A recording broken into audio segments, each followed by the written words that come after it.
अलैहिस्सलाम है और सरदारे जन्नत का जिक्र जन्नत के टुकड़े पर बैठकर किया जा रहा है। मौला की बारगाह में आकर सवाल करने वाले ने सवाल किया कि मुझे अपने किसी भी सहाबी के साथ बिठला दीजिए, मैं मुनाजरा करना चाहता हूं, मैं दमिश्क से आया हूं। अब ये बात कहां की है? ये बात है मक्का की। मक्का हज के बाद की बात है। छठे इमाम अलैहिस्सलाम हज के बाद मिना के मैदान में अपना खेमा लगाकर बैठते थे। हज के बाद कुछ दिन, कुछ अरसा, कुछ अय्याम मौला मिना ही में अपना खेमा लगाए रखते थे। वहां पर मौला का क़याम रहता था और दूर दराज से आने वाले अफराद जो हज करने के लिए दूर का सफर तय करके आते थे, इस मौके को गनीमत जानते हुए रसूलुल्लाह के बेटे इमाम जाफर सादिक अलैहिस्सलाम से मुलाकात करते थे, अल्लाहुम्मा सल्ली अला मुहम्मद, और अपने सवालों के जवाब लेकर आका की बारगाह से रवाना होते थे। इन्हीं अय्याम में से एक यौम, एक दिन था जब मौला अपने खेमे में तशरीफ फरमाए और आने वाला दिमश्क से आया और आकर कहता है कि अपने जो आपके शागिर्द हैं उनमें से किसी शागिर्द को भी बुलाएं और मेरे सामने बिठाएं और मैं उससे मुनाजरा करना चाहता हूं। आका ने कहा कि मुनाजरा कर ले, उससे पहले मेरे कुछ सवाल हैं, उनके जवाब दे दे। एक मर्तबा आका ने यह सवाल किया कि ये बता कि जो तेरा कलाम है और जो तू गुफ्तगू करने वाला है, मिन कलामिका औ मिन कलामिल्लाह व रसूले, ये जो तू कलाम करने वाला है, ये जो तू बातें करने वाला है, ये बातें तू अपनी तरफ से करने वाला है या तू रसूलुल्लाह और अल्लाह की जानिब से आने वाले कलाम को पेश करेगा? कहने लगता कि मिन कलामी व मिन कलामी रसूलुल्लाह, भाई रसूल का भी कलाम बयान करूंगा और अपनी भी बात करूंगा। तो ये बात एक हो गई। मौला सरकारे इमाम जाफर सादिक अलैहिस्सलाम ने फरमाया, जब जहां तक तू अपनी बात कर रहा है अपने कलाम की, तो तेरे कलाम की कोई हैसियत नहीं है, हुज्जत ही नहीं है। अगर कलामुल्लाह और कलाम रसूल से बात करेगा तो हम सुनने को तैयार हैं। दूसरा सवाल आका ने इरशाद फरमाया कि भाई जब, अच्छा अब बात तो ये है कि ये जो आने वाला है ना, अगरचे मुखालिफ है, अगरचे मुखालिफ है, लेकिन चूंकि पढ़ा लिखा है लिहाजा न लकड़ी उठा रहा है, न डंडा उठा रहा है, न बदकलामी कर रहा है, न सब्बो शितम कर रहा है। कह रहा है कि इल्मी बात होगी, इल्म के जरिए से, दलीलों के जरिए से गुफ्तगू होगी। चूंकि पढ़ा लिखा है इसलिए कह रहा है कि इल्मी बुनियादों पे बात होगी। एक मर्तबा आका ने फिर एक दूसरा सवाल किया, कहा कि देख,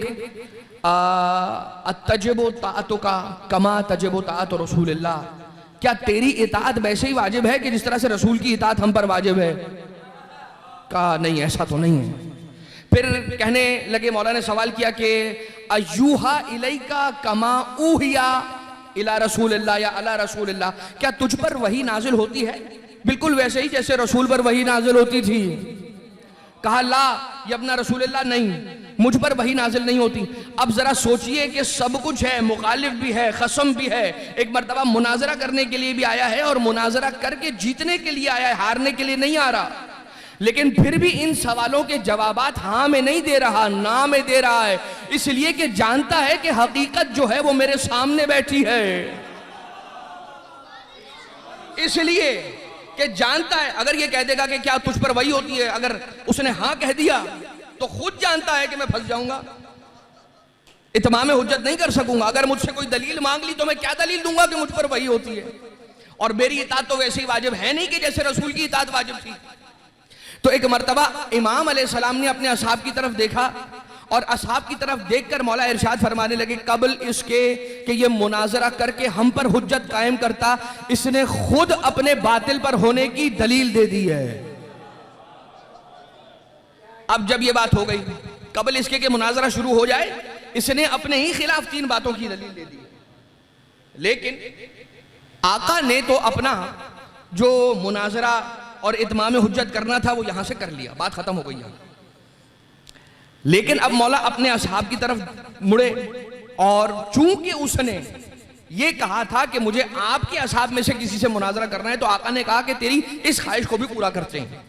और मौला अपने असहाब की तरफ मुड़े और कहा कि जरा जाओ, दरवाजे खेमा पर जाओ और खेमे के दरवाजे पर जाके देखो, देखो अभी अनकरीब कोई हमारे खेमे के दरवाजे पर पहुंचने वाला है। यानी अपने इल्म गैब की खबर भी दे दी। एक मर्तबा सहाबी पहुंचा। अब जैसे ही सहाबी पहुंचकर मौला को खबर दे के कौन आया है, मौला ने फरमाया हाजा वल्लाह हशाम, हाजा वल्लाह हशाम, खुदा की कसम जो आया है उसका नाम हशाम है। हशाम कौन है? लोग कह रहे हैं, असहाब कह रहे हैं कि औलाद मुस्लिम इब्ने अकील, औलाद अकील इब्ने अबी तालिब अलैहिस्सलाम में से एक हशाम थे, जिनसे छठे इमाम अलैहिस्सलाम बहुत मोहब्बत करते थे। हम ये समझे कि शायद ये वो हशाम होंगे, हालांकि वो हशाम नहीं थे। ये मौला के असहाब में से एक बहुत जलीलुल कदर सहाबी और शागिर्द जिनका नाम हशाम इब्ने हकम है, ये वो थे। वो आए और आने के बाद मौला ने कहा उस आने वाले दमिश्क से के शख्स से, कहा कि ये हशाम है, और हशाम से कहा ये आए हैं दमिश्क से और ये मुनाजरा करना चाहते हैं। एक मर्तबा हशाम आए, सलाम दुआ की, और सलाम दुआ करने के बाद ये सवाल किया कि ये बता, अल्लाह ने अपने बंदों के लिए, अपने बंदों के पास कोई ऐसी चीज रखी है, भेजी है कि जो ऐसा खुला हुआ रास्ता है जो उस तक पहुंचा दे? कहा हाँ बिल्कुल बिल्कुल। कहा क्या है? कहा कुरान। कहा अच्छा, कुरान रब्बे जुल जलाल तक पहुंचा देने वाली किताब है? कहा बिल्कुल। कहा अगर उम्मत में इख्तिलाफ हो जाए तो कुरान उन इख्तिलाफात को दूर करने का सबब है? वो दमिश्क से आने वाला कहता है जी बिल्कुल सबब है। कुरान वो जरिया है कि जिसके जरिए से उम्मत में मौजूद इख्तिलाफात को दूर किया जा सकता है। कहा अगर फकत और फकत कुरान ही वो जरिया है कि जिनसे उम्मत मोहम्मद मुस्तफ़ा में जो इख्तिलाफात हैं वो दूर किए जा सकते हैं, तो फिर ये बता दमिश्क में तेरे पास भी कुरान मौजूद है, मक्का में हमारे पास भी यहाँ कुरान मौजूद है, इख्तिलाफ दूर करने के लिए दमिश्क से लेकर मक्का तक आया क्यों है?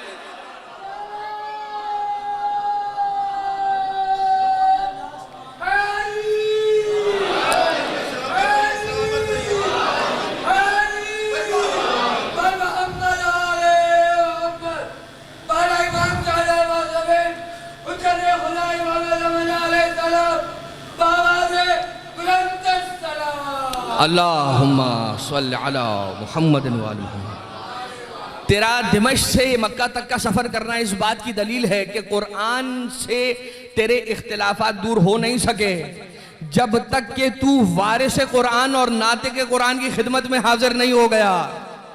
और उसके बाद कहा ये जो तेरे सामने बैठे हुए हैं मेरे आका और मेरे मौला रसूल खुदा के बेटे, यही वो हैं कि जिन्हें परवरदिगार आलम ने अपने हबीब के बाद इख्तिलाफात उम्मत को दूर करने का जरिया बनाकर भेजा है कुरान के साथ साथ। एक मर्तबा कहा कि अच्छा ये है वो।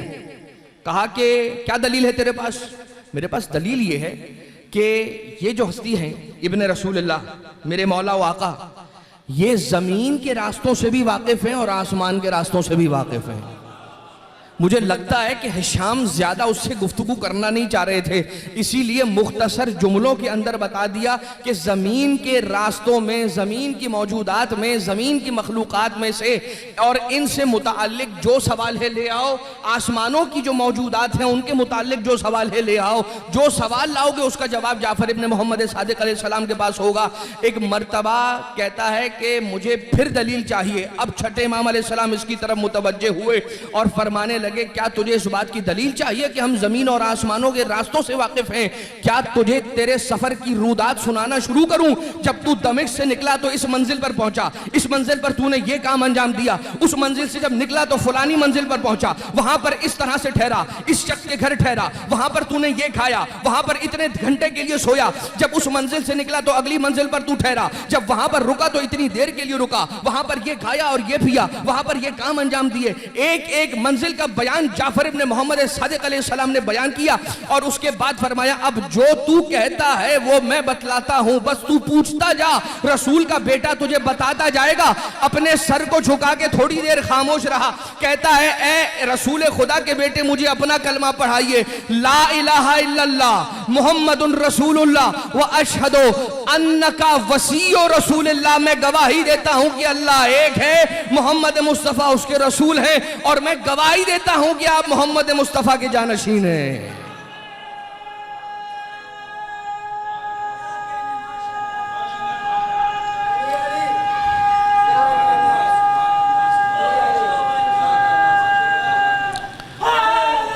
या अली या अली या अली।